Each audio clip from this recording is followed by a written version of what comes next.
അവരെല്ലാവരും പരിശുദ്ധാത്മാവിനാൽ നിറഞ്ഞു. ഇത് ഒക്ടോബർ മാസമാണ്. ഇന്ന് 1-ാം തീയതിയാണ്.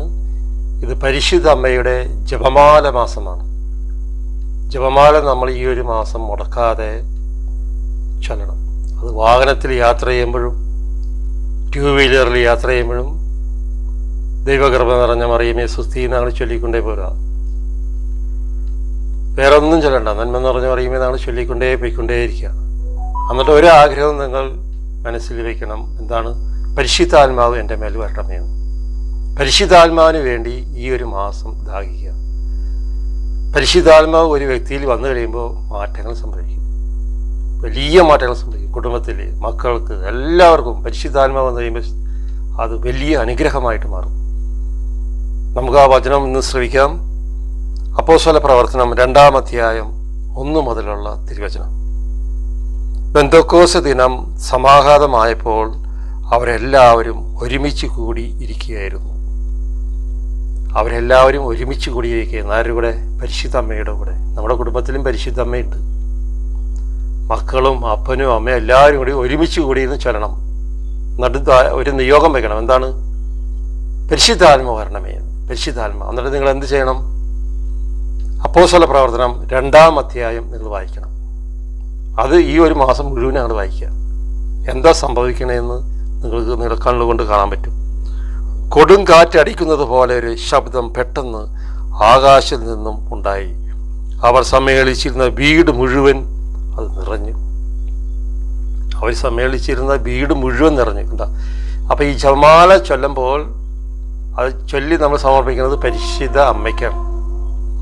അപ്പം എന്ത് സംഭവിക്കുന്നു വെച്ചിട്ടുണ്ടെങ്കിൽ പരിശുദ്ധ അമ്മയുടെ മണവാളനായ പരിശുദ്ധ ആത്മാവ് നിങ്ങളുടെ മേലിലേക്ക് വരും. ആ കുടുംബം മുഴുവൻ നിറയും. എന്താ സംഭവിക്കണേന്ന് ഈ മാസത്തിൻ്റെ അവസാനം അറിയാൻ പറ്റും. അപ്പം ഈ പരിശുദ്ധാത്മാവ് ഒരു കുടുംബത്തിൽ വന്നു കഴിഞ്ഞിട്ടുണ്ടെങ്കിൽ മാറ്റങ്ങൾ സംഭവിക്കും. ഒരുപാട് മാറ്റങ്ങൾ. നമ്മൾ വർഷങ്ങളായി ജമാല ചൊല്ലി ഇങ്ങനെ പോയിട്ടുണ്ട്. പക്ഷേ ഈ ഒരു മാസം നമ്മൾ ആഗ്രഹിക്കേണ്ടത് പരിശുദ്ധ അമ്മയുടെ മണവാളനായ പരിശുദ്ധ ആത്മാവ് വരണമെന്ന് പറഞ്ഞിട്ട് ജപമാല ചൊല്ലിക്കഴിയുമ്പോൾ അപ്പോസ്തല പ്രവർത്തനം 2-ാം അധ്യായം 1 മുതൽ അങ്ങോട്ട് വായിക്കണം. 1 മുതൽ അങ്ങോട്ട് വായിക്കുമ്പോൾ എന്ത് സംഭവിക്കുമെന്ന് നമ്മൾ കാണും. നമ്മുടെ കണ്ണുകൊണ്ട് കാണും. 13 വരെ വായിച്ചാലും മതി. 13, 1 മുതൽ 13 വരെ. കാരണം ആർക്കും സമയമില്ലല്ലോ. ഹല്ലേലൂയ. അഗ്നിജാലകൾ പോലുള്ള അവരുടെ നാവുകൾ താങ്കളുടെ തങ്ങളുടെ ഓരോരുത്തരുടെ മേൽ വന്ന് നിൽക്കുന്നതായി അവർ കണ്ടു. അവരുടെ നാവൊക്കെ അങ്ങോട്ട് വല്ലാണ്ട് കുഴഞ്ഞു പോയി. എന്താ പറയണേന്ന് അവർക്കരെ അറിയാൻ പറ്റില്ല. പരിശുദ്ധാത്മാവ് വന്നപ്പോൾ വിവിധ ഭാഷകളിൽ സംസാരിക്കാൻ തുടങ്ങും. അപ്പോൾ അടുത്ത് നിൽക്കണമെന്ന് പറയും. ചിലപ്പോൾ ഭ്രാന്തി പിടിച്ചെന്ന് പറയും. കാരണം ഭക്തി ഇല്ലാണ്ടൊക്കെ ഇങ്ങനെ ചൊല്ലുന്നുണ്ടല്ലോ, അങ്ങോട്ട് നോക്കി ഇങ്ങോട്ട് നോക്കി. ഇവന് വട്ട് പിടിച്ചെന്ന് പറയും. പക്ഷെ വട്ടല്ല, അവൻ്റെ മേൽ പരിശുദ്ധാത്മാവ് വന്നാക്കണതാണ്. അവൻ്റെ മേൽ പരിശുദ്ധാത്മ വന്നു കഴിയുമ്പോൾ അവൻ ശക്തി പ്രാപിക്കും. കഴുകന്മാരെ പോലെ ചിറകടിച്ചുയരും. വീടിൽ ചില മുക്കിലും മുലയിലൊക്കെ ദുഷ്ടശക്തികളുണ്ടെങ്കിൽ, മദ്യപാനത്തിൻ്റെ പിശാചി കുപ്പിയൊക്കെ ഉണ്ടെങ്കിൽ തല്ലി തകർത്ത് കളയും പരിശുദ്ധാത്മ വന്നിട്ട്. പിന്നെ ആ മദ്യമൊക്കെ ആ വ്യക്തിയിൽ നിന്നും തൂത്തെറിഞ്ഞു പോകും. മദ്യം കുടിക്കണമെന്ന് പറയുമ്പോൾ അവൻ്റെ വായിൽ നിന്ന് ഛർദ്ദിച്ച് കളയാൻ പോയി. പരിശുദ്ധാത്മ അത്ര ശക്തിയാണ്. മരുന്നുകൊണ്ടൊന്നും മാറില്ല. അത് എത്ര ചികിത്സിച്ചിട്ടൊന്നും. ഞാനൊരു വ്യക്തിനെ ഓർക്കുകയാണ്. എൻ്റെ ബന്ധപ്പെട്ടവനാ, ഭയങ്കര കുടിയനാ. കൊണ്ടുപോയിട്ട് ചികിത്സിച്ച് കുറേ കാശ കൊടുത്ത് ഒരു കാര്യമില്ല. ആ കുടിച്ച് കഴിഞ്ഞ് ചികിത്സ കഴിഞ്ഞ് വന്നപ്പോഴത്തേന് അവൻ വാഴ പറിക്കാൻ തുടങ്ങി. അപ്പോൾ എങ്ങനെയുണ്ട്? മൂത്ത്. പക്ഷെ പരിശുദ്ധാത്മാവ്, ദൈവമായ കർത്താവ് പരിശുദ്ധാത്മാവ് വന്നിട്ടുണ്ടെങ്കിൽ പിന്നെ അവൻ്റെ മരണം വരെ മദ്യം തൊടില്ല. അപ്പോൾ നമ്മളത് ആഗ്രഹിച്ച് പ്രാർത്ഥിക്കണം. ജപമാല ചൊല്ലി. ജപമാലയ്ക്ക് അത്രയും ശക്തിയുണ്ട്. പ്രത്യേകിച്ച് ഈ ഒരു മാസം ലോകം മുഴുവനും ജപമാല കോടിക്കണക്കിന് ജപമാലയാണ് ചൊല്ലണത്. അപ്പോൾ അതിൻ്റെ കൂടെ നമ്മൾ ചേർത്ത് വെച്ചിട്ട് അമ്മയുടെ മരണമായ പരിശുദ്ധാത്മാവ് ഞങ്ങളുടെ മേൽ എഴുതി വരണമേ എന്ന് ദാഹിച്ച് പ്രാർത്ഥിച്ചുകൊണ്ടേയിരിക്കണം. എല്ലാ ദിവസവും പ്രാർത്ഥിച്ചിട്ട് അപ്പോസ്തല പ്രവർത്തനം വായിക്കണം. അവരെല്ലാവരും പരിശുദ്ധാത്മാവ് നിറഞ്ഞ് ആത്മാവ് കൊടുത്ത ഭാഷാപരം അനുസരിച്ച് അവർ വിവിധ ഭാഷകളിൽ സംസാരിക്കാൻ തുടങ്ങി. കണ്ട, വിവിധ ഭാഷകളിൽ അവിടെ സംസാരിക്കാൻ തുടങ്ങി. ഇത് ഞാൻ പറയണതല്ല കേട്ടാ, വചനത്തിൽ എഴുതി വെച്ചേക്കാണ്.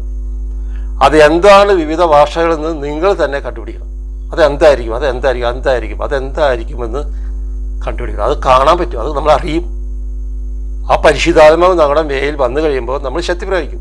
അപ്പോൾ അടുത്ത് നിൽക്കുന്നവൻ പരിശുദ്ധമില്ലാത്തവൻ പറയും ഇവന് വട്ടുപിടിച്ചെന്ന് പറയും. വട്ടുപിടിക്കല്ല, അല്ലെങ്കിൽ എന്താ പറയണമെന്ന് പറയുമ്പോൾ പത്രത്തിൽ പറയുന്നുണ്ട്. 13-ാം അധ്യായം 13-ാം വാക്യം, 2-ാം അധ്യായത്തിലെ 13-ാം വാക്യം.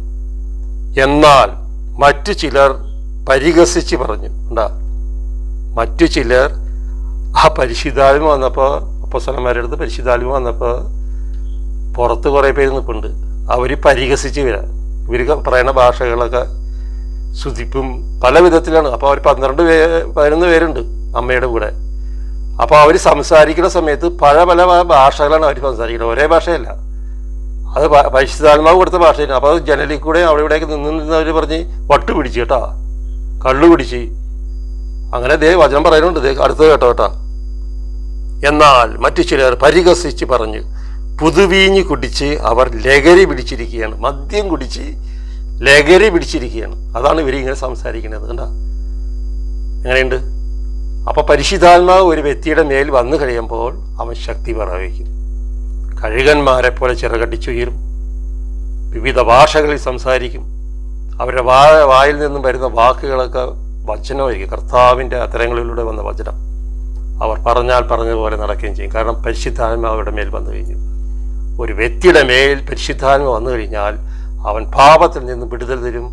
അവൻ പിന്നെ ദൈവമായ കർത്താവിന് വേണ്ടി ഓടാൻ തുടങ്ങും. ഇതാണ് പരിശുദ്ധാത്മാവിൻ്റെ ശക്തി. അവർക്ക് പ്രാർത്ഥിക്കാം, ദൈവമായ കർത്താവേ, ഈ ഒരു മാസം പരിശുദ്ധാത്മാവ്, അമ്മയുടെ മകളായ പരിശുദ്ധാത്മാവ് ഞങ്ങളുടെ മേൽ എഴുന്നള്ളി വരണമേ എന്ന് അപ്പാ പിതാവേ, ആബാ പിതാവേ, പുത്രൻ്റെ നാമത്തിൽ ഞങ്ങൾ പ്രാർത്ഥിച്ചുകൊണ്ട് അമ്മയുടെ രക്തക്കണ്ണീര് വഴി പ്രാർത്ഥിക്കുന്നു എന്ന് പറഞ്ഞിട്ട് അമ്മയുടെ രക്തക്കണ്ണീരോട് ചേർത്ത് വെച്ച് അമ്മയോട് ചേർന്ന് ഈ മധ്യസ്ഥ പ്രാർത്ഥന ജപമാല ചൊല്ലി നമുക്ക് പ്രാർത്ഥിക്കാം. പിതാവിൻ്റെയും പുത്രൻ്റെയും പരിശുദ്ധാത്മാവിൻ്റെയും ഏക നാമത്തിൽ ആമേൻ. Ave Maria. Praise the Lord.